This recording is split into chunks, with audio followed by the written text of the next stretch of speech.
नमस्कार जन उत्तराखंड में आप सभी का स्वागत है। मैं हूं प्रभात। सबसे पहले नजर हेडलाइंस पर। सभी कार्यक्रमों को रद्द कर वापस देहरादून लौटे मुख्यमंत्री धामी। चार धाम यात्रा की व्यवस्थाओं पर ली high level meeting. Health checkup करवाकर दी जाने की अपील। पीएम दर्शन पर बढ़ी रोक।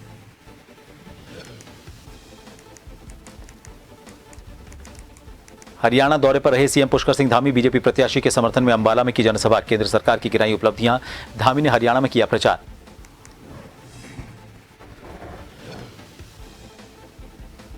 पूर्व मुख्यमंत्री हरीश रावत का लक्सर दौरा। कांग्रेस कार्यकर्ताओं को किया संबोधित। कहा 4 जून को कांग्रेस जीतेगी सभी 5 सीट।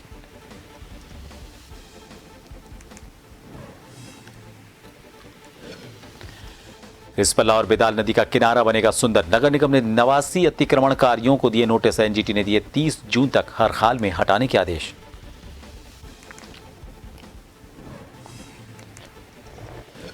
और उत्तराखंड के मैदानी क्षेत्रों में बढ़ रहा पारा। आने वाले दिनों में और बढ़ेगा तापमान। पर्वतीय इलाकों में हल्की बारिश के आसार।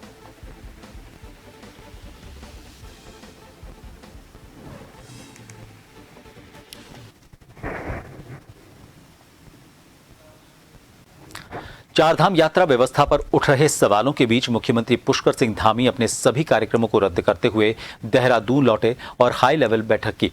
बैठक में मुख्य सचिव राधा रतूड़ी, गढ़वाल कमिश्नर समेत सभी विभागों के अधिकारी मौजूद रहे। मुख्यमंत्री ने यात्रा व्यवस्था को सुदृढ़ बनाने के लिए सभी अधिकारियों को निर्देशित किया।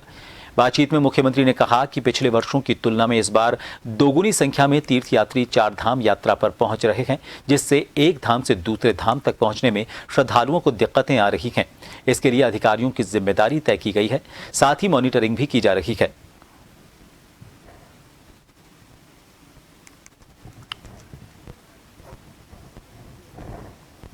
देश दुनिया के लोग आते हैं, उनका आतिथ्य हम करें, भगवान के दर्शन करने आते हैं, चारों धामों के दर्शन करने आते हैं, लेकिन उनको परेशानी होती है तो निश्चित रूप से हम भी स्वाभाविक रूप से परेशान होते हैं, स्वाभाविक रूप से हम भी कष्ट में आते हैं उनके कष्ट को देखकर। इसलिए आज उन सभी पहलुओं पर बात करी है कि ऑफलाइन रजिस्ट्रेशन है, ऑनलाइन रजिस्ट्रेशन है, लोगों का आना जाना है, उनके रास्ते में चूँकि संख्या अधिक होने के कारण से पहुंचने में भी देर हो रही है, एक धाम से दूसरे धाम पहुंचने में देर हो रही है।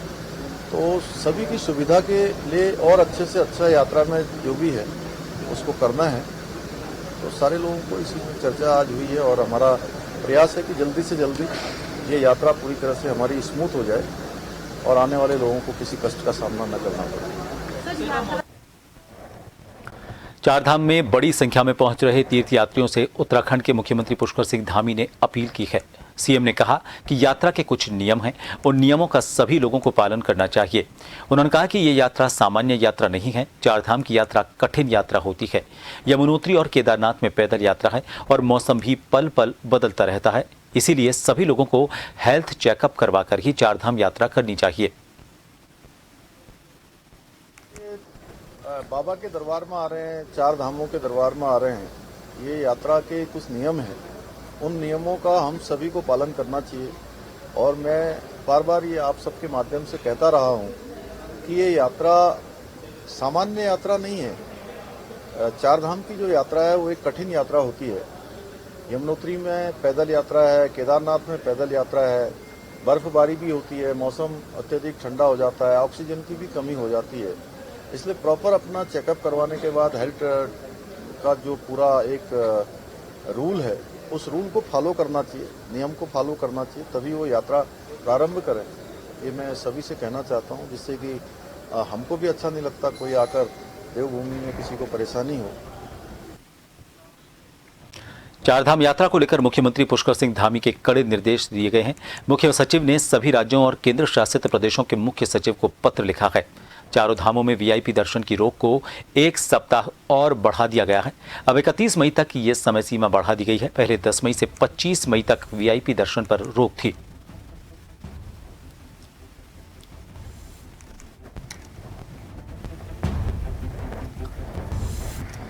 चारधाम में रील बनाने वालों पर कड़ी कार्रवाई होगी। चारधाम यात्रा में रील बनाकर गलत सूचना फैला रहे लोगों पर भी प्रशासन मुकदमा दर्ज करेगा। उत्तराखंड मुख्य सचिव ने आदेश जारी किए हैं। आदेश को सख्ती से लागू करने के भी निर्देश दिए गए हैं। आपको बता दें, मंदिर परिसर की 50 मीटर की परिधि में वीडियोग्राफी या फिर रील बनाने पर पूर्ण प्रतिबंध रहेगा, क्योंकि अन्य श्रद्धालुओं को इसकी वजह से दिक्कतों का सामना करना पड़ रहा है।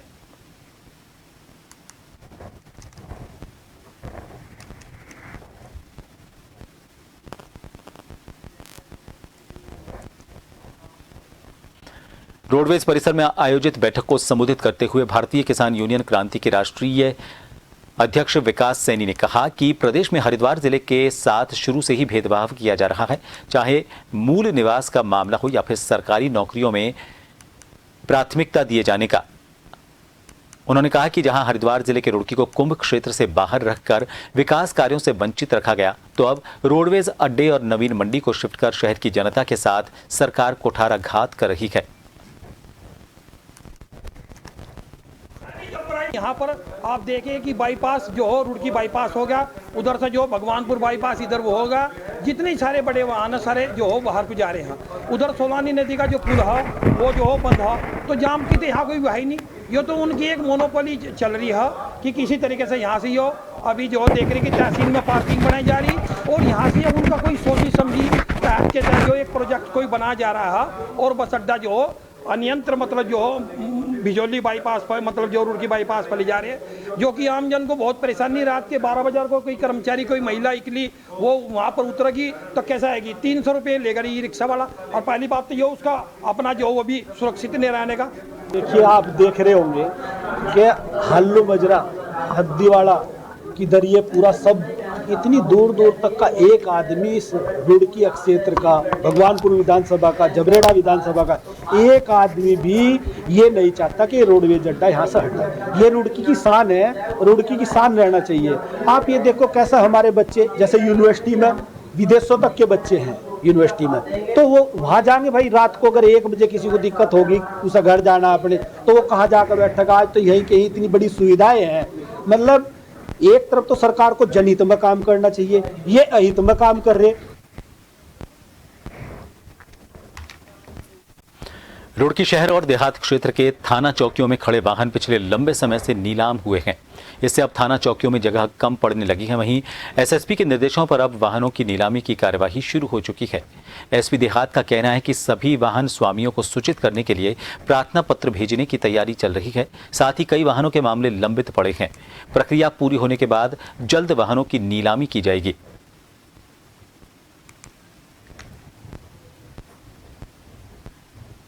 एसएसपी हरिद्वार सर के द्वारा पिछली क्राइम मीटिंग में ये निर्देश सभी क्षेत्राधिकारी, प्रभारी निरीक्षक, थानाध्यक्षों को दिया गया है कि जो भी वाहन चाहे वो लावारिस में हो या किसी अन्य कारण से थाने में खड़े हैं, उनके संबंध में ये जानकारी कर लें कि किसी न्यायालय में यदि कोई मामला लंबित नहीं है तो उनके स्वामियों को चिन्हित कर उन्हें नोटिस आदि देने की कार्रवाई पूर्ण करके उनके निस्तारण के लिए अग्रिम कार्रवाई की जाए, ताकि जो थानों में जगह है वो थोड़ी खुल सके, स्पेस क्रिएट किया जा सके, और जो लंबित माल हैं उनका निस्तारण आगे हो सके। इसलिए इस संबंध में अग्रिम कार्रवाई के लिए सभी प्रभारी निरीक्षक, थानाध्यक्ष अपने स्तर पर कार्रवाई कर रहे हैं और जल्द से जल्द इस कार्रवाई को पूर्ण कर उन वाहनों के निस्तारण हेतु आवश्यक उपाय किए जाएंगे। हरिद्वार पुलिस ने ज्वालापुर के चाकलान मोहल्ले में हुई 60 वर्षीय महिला की हत्या का खुलासा कर दिया है। मृतक अर्चना शर्मा की पोती भूमिका हत्याकांड की घटना में आई है वो मास्टरमाइंड निकली है। आपको बता दें, दादी ने बॉयफ्रेंड को पैसे देने पर रोक ली तो उसने बॉयफ्रेंड के दोस्त से दादी की हत्या करवा दी। पुलिस ने पोती की भूमिका को सामने रखते हुए उसे और हत्याकांड को अंजाम देने वाले उसके बॉयफ्रेंड के दोस्त उदित झा को भी गिरफ्तार कर लिया है। 14 मई के दिन चाकलान मोहल्ला ज्वालापुर क्षेत्र में एक बुजुर्ग महिला जिनका नाम अर्चना शर्मा था, उनकी दिन दहाड़े घर में घुस के बड़ी निर्मम तरीके से हत्या की गई थी। पुलिस ने इस पूरे प्रकरण को संज्ञान में लिया था और इसमें पिछले 2 दिन में लगातार काफ़ी मेहनत के बाद इसमें 2 अभियुक्तों की अरेस्टिंग हुई है, जिसमें जो मुख्य अभियुक्त है जिसके द्वारा यह घटना की गई है उसका नाम उदित झा है और उसके द्वारा इस पूरे घटनाक्रम को बताया गया कि उसके लिए उसको ये करने के लिए जो दुष्प्रेरणा था वो इसी घर में जो वृद्ध महिला थी, इसकी जो पोती है, उसके द्वारा ये दुष्प्रेरण किया गया था।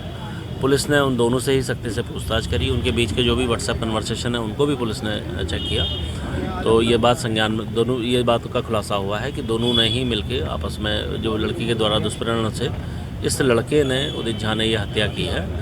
जो पुलिस ने आला कत्ल और उसमें जो प्रयुक्त स्कूटी जिससे वो आया था वो पुलिस ने कब्जे में लिया है। दोनों ही अभियुक्तों को पुलिस ने अरेस्ट किया है और दोनों को ही पुलिस रिमांड में यहाँ से भेजा जा रहा है। गंगोत्री धाम में बड़ी संख्या में श्रद्धालुओं का आवागमन हो रहा है।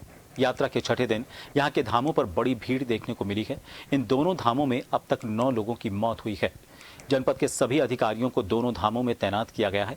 आपको बता दें कि पुलिस प्रशासन ने सोनगाड़, गंगनानी, डबरानी, सुखी टॉप, झालट्टा यात्रा के लिए गंगोत्री रूट पर वन वे गेट सिस्टम लागू किया है।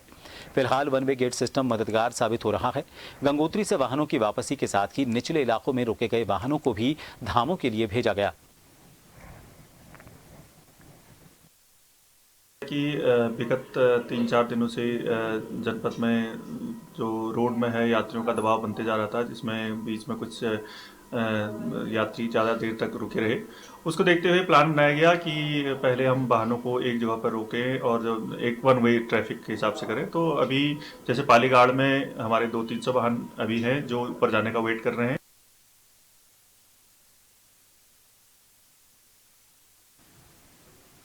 और जिसमें भी यात्रा सुचारू चल रही है, अभी कोई प्रॉब्लम नहीं, लेकिन यात्रियों का दबाव है। आज भी अधिक संख्या में लोगों ने दर्शन किए हैं।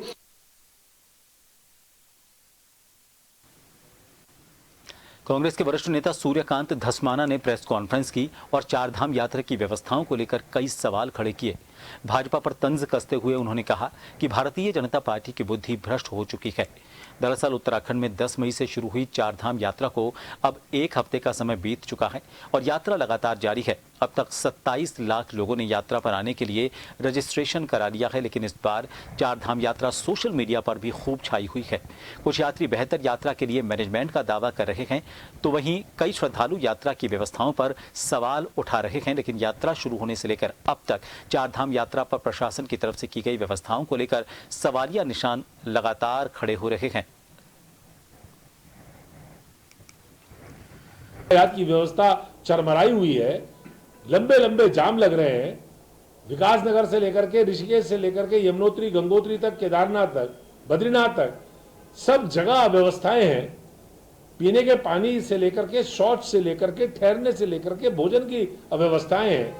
ऐसे में भारतीय जनता पार्टी के लोग, अगर हम ये सारी बातें जो मीडिया से हमको पता लग रही हैं, अगर हम उस पर उंगली उठाते हैं तो बीजेपी के लोग कहते हैं साहब हम बदनाम कर रहे हैं।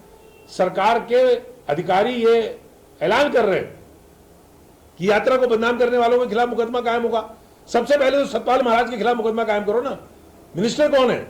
अव्यवस्थाएं अगर हो रही हैं, उसके कारण अगर यात्रियों की जान जा रही है, अगर जाम लग रहे हैं, अगर पीने का पानी नहीं मिल रहा है, भोजन नहीं मिल रहा है, ठहरने की व्यवस्थाएं नहीं हो रही हैं, अगर कमरे इतने महंगे मिल रहे हैं जो आप लोग बता रहे हैं, सारा ये मीडिया बता रहा है हमको, अगर इसके बारे में हम बात करते हैं तो बदनामी करने की बात हो गई। तो मुकदमा कायम कर लो भैया।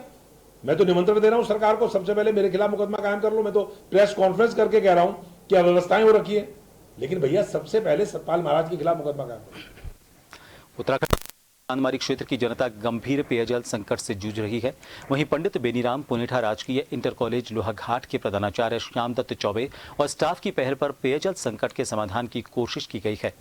राजकीय इंटर कॉलेज लोहाघाट के जल संयोजन और टैंक के साथ निजी संसाधनों का इस्तेमाल कर एक पाइपलाइन बिछाई गई।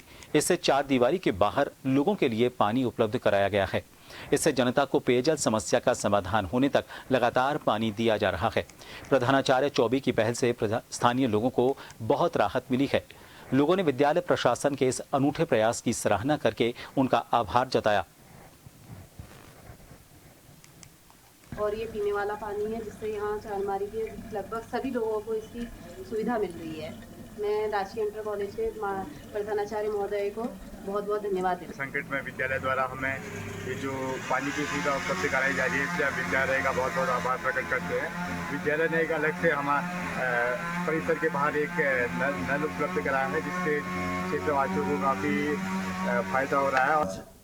इस क्षेत्र की गंभीर पेयजल समस्या को देखते हुए हम लोगों ने यहाँ पर विद्यालय की ओर से अपनी चारदीवारी के बाहर अपने संसाधनों से और अपना व्यय करके एक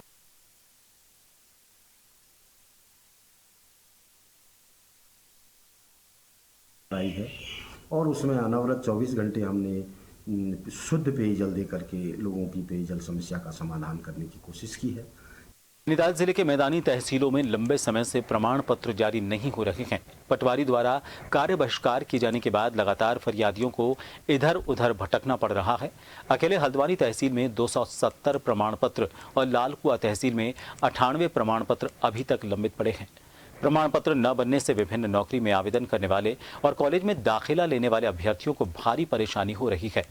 वहीं उप जिलाधिकारी पारितोष वर्मा का कहना है कि लेखपाल संघ से जो वार्ता हो चुकी है और जल्द ही प्रमाण पत्र बनने शुरू हो जाएंगे। देखिए, पटवारियों के संग एक बार वार्ता हो चुकी है और इनके लेखपाल एसोसिएशन ने भी इस बात के लिए आश्वस्त किया है कि आज जनपद स्तर पर इनकी वार्ता है और उसके बाद ये लोग आज ही काम शुरू कर देंगे। एक छोटे से ब्रेक के लिए आप बने रहिए जन टीवी पर।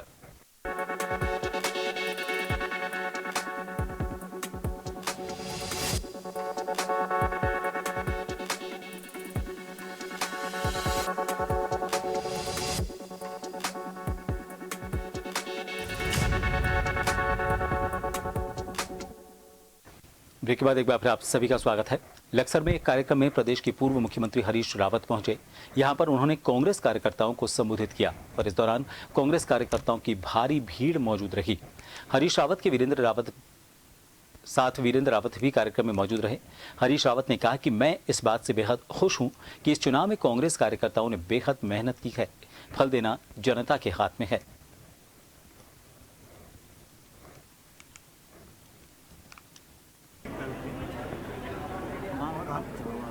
प्रधान जी हाथ पीछे। कल के लिए प्रधान जी हर्ष वर्ग के लिए आगे के 10 साल के लिए सोचना काम करना। तो मैंने अपने कार्यकर्ता साथियों से वही कहा कि इस चुनाव में जो ताकत हमारे साथ जुड़ी है उन्होंने आपका साथ दीजिए, उनके साथ के महत्व को समझो और उनको जोड़ करके रखो, उनको सम्मान दो, उनको आगे लाओ और नए लोगों को जोड़ो और कार्यकर्ता को एकजुट रखो। यही हमारी शक्ति बनेगी। नैनीताल सीट के लोकसभा प्रत्याशी प्रकाश जोशी ने खटीमा में कांग्रेस कार्यालय में बैठक ली और फिर मीडिया से रूबरू हुए। जोशी ने बताया कि 4 जून को लोकसभा सीट की मतगणना होगी और हर विधानसभा क्षेत्र से काउंटिंग एजेंट भेजे जाने को लेकर इस बैठक में चर्चा हुई। जोशी ने बीजेपी प्रत्याशी पर तंज कसते हुए कहा कि वे बताएं कि उन्होंने 5 साल में क्या क्या काम किए।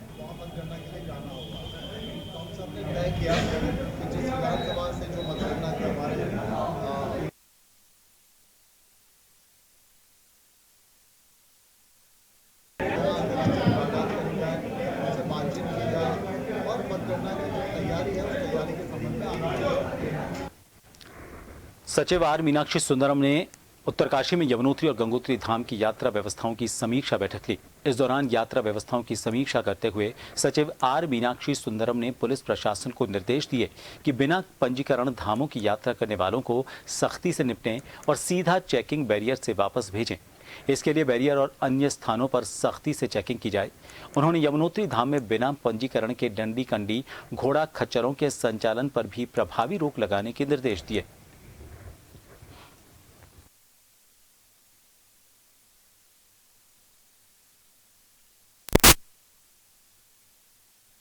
पांडे ने 4 धाम यात्रा को लेकर पत्रकार वार्ता की। इस दौरान उन्होंने बताया कि अभी तक 26,73,519 श्रद्धालुओं ने रजिस्ट्रेशन करवाए हैं, जिनमें 2,74,000 श्रद्धालु दर्शन कर चुके हैं। साथ ही हरिद्वार ऋषिकेश में ऑफलाइन पंजीकरण की भी व्यवस्था की गई है। उन्होंने बताया कि इस बार यात्रा में पिछली बार की तुलना में करीब 2 गुना ज्यादा श्रद्धालु आ रहे हैं, जिसके चलते यात्रा में ज्यादा दबाव बढ़ा है। 26,73,519 यात्रियों ने अपना ऑनलाइन रजिस्ट्रेशन करा लिया है। अगर हम धाम वाइज देखें तो यमुनोत्री में 4,21,366 यात्रियों का ऑनलाइन रजिस्ट्रेशन हुआ है। यमुनोत्री में 4,78,576, बद्रीनाथ जी में 9,07,007, केदारनाथ जी में 8,13,558 और हेमकुंड साहब में 59,312। 1,42,641 हमारे ऑफलाइन भी रजिस्ट्रेशन हो गए हैं। अगर हम दर्शन की बात करें तो यमुनोत्री धाम में अब तक 10 तारीख से लेकर आज की तारीख तक लगभग 59,158 यात्रियों ने अभी तक दर्शन का लाभ प्राप्त किया है। उत्तराखंड के चारधाम यात्रा को लेकर सख्ती बरतने और जांच करने के निर्देश दिए गए हैं। गढ़वाल कमिश्नर विनय शंकर पांडे की माने तो यात्रा में आने वाले हर श्रद्धालु का रजिस्ट्रेशन चेक कर पाना संभव नहीं है। यही कारण है कि जिन लोगों के रजिस्ट्रेशन अगली तारीखों में भी आए हैं वे भी आज की तारीख में यात्रा करना चाहते हैं। ऐसे में धाम में श्रद्धालुओं की भीड़ बढ़ने लगी है। गढ़वाल कमिश्नर ने कहा कि अब ऐसा नहीं होगा, बल्कि अधिकारियों को भी दिशा निर्देश दिए गए हैं कि यात्रियों के रजिस्ट्रेशन चेक करें और जो जिस तारीख का रजिस्ट्रेशन का है उन्हें उस तारीख में ही यात्रा करने की अनुमति दी जाए। 8 तारीख को जब रजिस्ट्रेशन शुरू हुआ तो 1 घंटे में ही 1000 भर गया। इसके बाद फिर वो 9 तारीख मतलब 11 का मिला, 12, इस तरह से करते हुए अब ये करीब 10 जून तक पहुंच गया है। हो ये रहा है कि जो 10 जून वाला भी जिसके पास रजिस्ट्रेशन है वो रजिस्ट्रेशन लेकर इसी तारीख में मूव कर गया है। इतना माइन्यूटली देख पाना, अगर मान लीजिए एक बस में एक गाड़ी में 5 लोग जा रहे हैं, दूर से पर्ची दिखा दी, साहब मेरे पास यात्रा पर्ची है, तो उन गाड़ियों को रोक के देख पाना बहुत मुश्किल हो जाता है क्योंकि पूरा रोड पैक हो जाता है पीछे। तो ये लगातार अपील की जा रही है कि इस चीज को हमारे जो श्रद्धालु आ रहे हैं, क्योंकि हमारे लिए बहुत ही आदरणीय है, श्रद्धेय हैं, हम ये भी नहीं चाहते कि वो इतनी दूर आए हैं तो बिना दर्शन किए लौटें। जन टीवी उत्तराखंड में फिलहाल के लिए इतना ही। नमस्कार।